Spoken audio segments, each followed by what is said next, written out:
有时候赶时间或是路上没车的时候，很容易油门吹太大力就收到超速的罚单。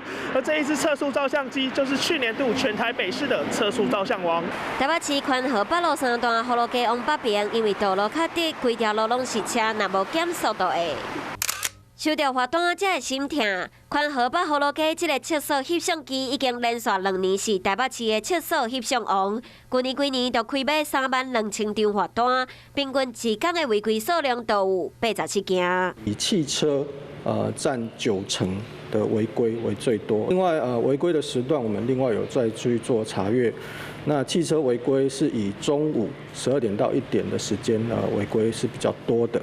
第2名的违规地点是水源快速道路往南平的方向，去年嘛有买28000件。第3名是永德大道，嘛是去阳明山文化大学一定要行的路，不少学生上下课赶时间拢会超速。为了预防养德大道它的那个上下坡的路段它比较笔直，那所以我们会在这边加强做取缔的部分。